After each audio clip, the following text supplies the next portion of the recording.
Assalamualaikum warahmatullahi wabarakatuh. Kami dari kelompok 4. Saya Nurfidila Mansyur. Saya Salsa Hoirunisa. Dan saya Nia Dahlia.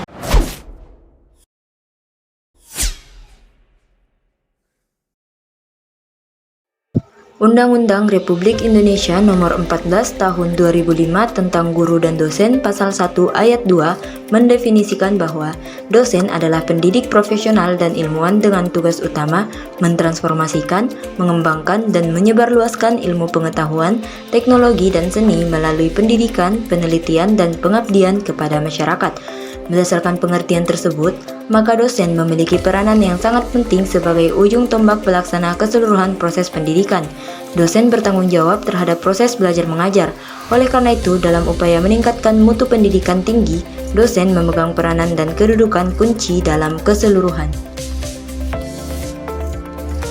Menurut data yang kami peroleh dari Pangkalan Data Pendidikan Tinggi atau disingkat dengan PDDikti, bahwa jumlah dosen yang aktif sebanyak 314.312 orang, sedangkan jumlah keseluruhan mahasiswa aktif sebanyak 9.811.950 mahasiswa. Dengan data-data ini, kami menjadi tertarik untuk mewawancarai dosen dikarenakan jumlah dosen tidak sebanding dengan jumlah mahasiswa yang sangat banyak. Kami ingin mengetahui apakah menjadi dosen itu sulit atau tidak, dan apa-apa saja syarat-syarat untuk menjadi seorang dosen.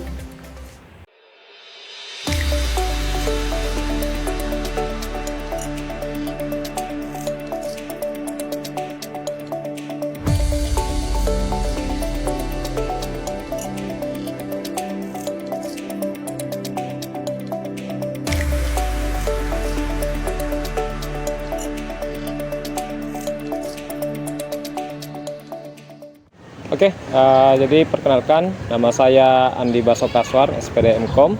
Saya dosen prodi Program Studi Teknik Komputer, Fakultas Teknik Universitas Negeri Makassar.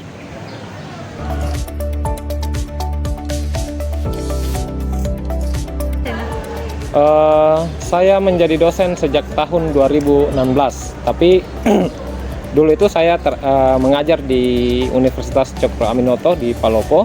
Lalu kemudian tahun 2018 saya ikut tes mendaftar di UNM dan akhirnya saya lulus dan mulai mengajar di UNM di Prodi Teknik Komputer sejak tahun 2019.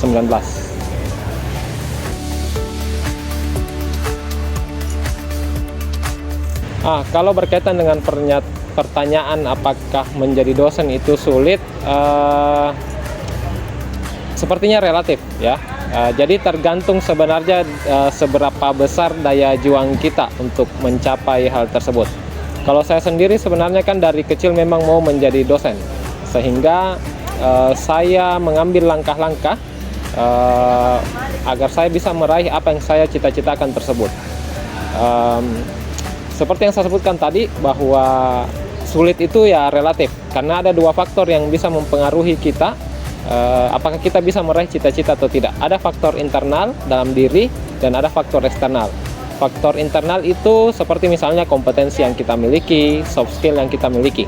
Sedangkan kalau faktor eksternal ya tentunya seperti pesaing saat kita melamar pekerjaan, kemudian apakah profesi yang kita inginkan itu banyak dibutuhkan atau tidak, apakah bidang kita banyak dibutuhkan atau tidak. Nah, kalau kedua faktor tersebut bisa kita kuasai dalam tanda kutip, maka itu akan cenderung lebih mudah untuk menjadi dosen ya. Tapi kalau misalnya salah satunya tidak kita kuasai atau kedua-duanya, maka ya itu tentu akan membuat jadi sulit. Jadi relatif tergantung dari orangnya. Kalau saya sendiri, saya tidak bisa bilang sulit, tidak bisa bilang juga gampang, karena perjuangan saya untuk sampai ke titik saat ini itu butuh usaha yang sangat keras juga. Saya menjadi dosen itu ya seperti saya jelaskan tadi, bahwa sejak kecil saya memang punya cita-cita menjadi dosen. Jadi waktu saya kuliah S1 di Prodi Pendidikan Teknik Informatika dan Komputer, setelah selesai saya langsung melanjutkan pendidikan ke jenjang yang lebih tinggi, yaitu S2 di Teknik Informatika Institut Teknologi 10 November. Lalu kemudian setelah itu saya ikut berbagai macam tes atau pendaftaran menjadi dosen. Jadi saya rasa itu prosesnya ya, proses sampai bisa seperti saat ini.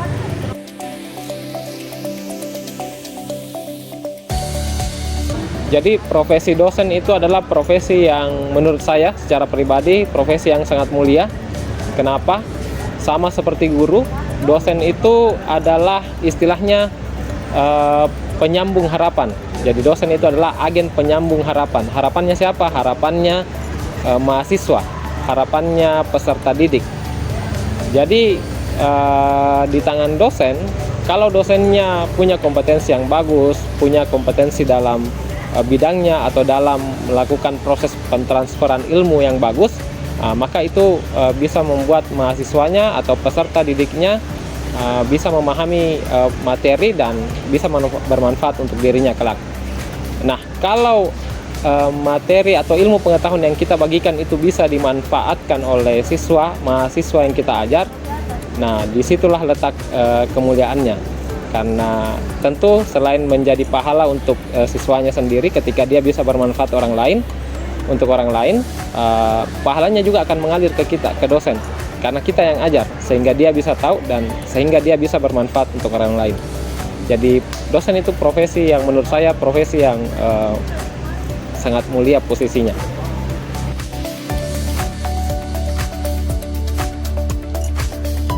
Kalau berkaitan dengan tantangan menjadi seorang dosen, ya tentu ada banyak ya. Yang pertama, ada banyak orang yang punya kompetensi yang mungkin lebih atau sama dengan kita. Nah, itu tantangannya. Nah, pada saat kita mengikuti tes seleksi menjadi dosen, kan ada penilaian-penilaian yang dilakukan. Ada seleksi-seleksi yang dilakukan. Seleksi itu bertujuan untuk melihat seberapa besar atau sejauh mana kompetensi yang dimiliki oleh calon dosen tersebut. Nah, letak tantangannya adalah ya bagaimana kita bisa menjadi yang terbaik agar bisa lulus menjadi seorang dosen. Karena ya ada banyak orang yang memiliki kompetensi atau bidang yang sama dengan kita. Jadi kita harus memiliki nilai yang lebih. Nah, itu tantangannya. Salah satu tantangannya kalau kita mau menjadi dosen dari sisi peluang dan mungkin pesaing pada saat kita mendaftar dalam tanda kutip. Ya, kalau dalam hal proses pembelajaran, tantangannya adalah ya bagaimana kita bisa membuat mahasiswa itu menjadi lebih tertarik untuk belajar. Yang awalnya tidak punya motivasi menjadi termotivasi, yang awalnya setengah-setengah untuk belajar, akhirnya bisa lebih bersemangat untuk belajar. Nah, itu letak tantangannya dan itu perlu teknik-teknik khusus, perlu kemampuan khusus agar bisa mewujudkan hal yang seperti tadi.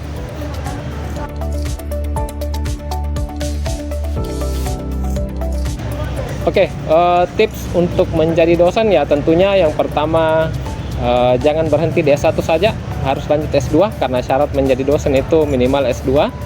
Kemudian ya perdalam bahasa Inggrisnya itu juga bisa menjadi modal besar. Misalnya kalau kita mau lanjut S2 kan kalau mau urus beasiswa ya salah satu syaratnya bahasa Inggris. Ya. Kemudian tips yang lain adalah perdalam kompetensi yang kita miliki. Jadi kita harus betul-betul menguasai bidang kompetensi yang kita miliki. Kalau misalnya Dila di mekatronika, ya berarti Dila harus menguasai kompetensi di bidang mekatronika kalau mau menjadi dosen mekatronika. Ya, seperti itu. Kemudian yang kedua berikutnya itu berkaitan dengan soft skill. Yang mana itu soft skill? Contoh misalnya kemampuan berkomunikasi, kemampuan kerjasama, dan kemampuan non teknis lainnya yang bisa mendukung kita untuk berhasil meraih apa yang kita cita-citakan. Ya saya rasa itu saja mungkin ya tips-tips yang bisa saya sampaikan untuk menjadi seorang dosen.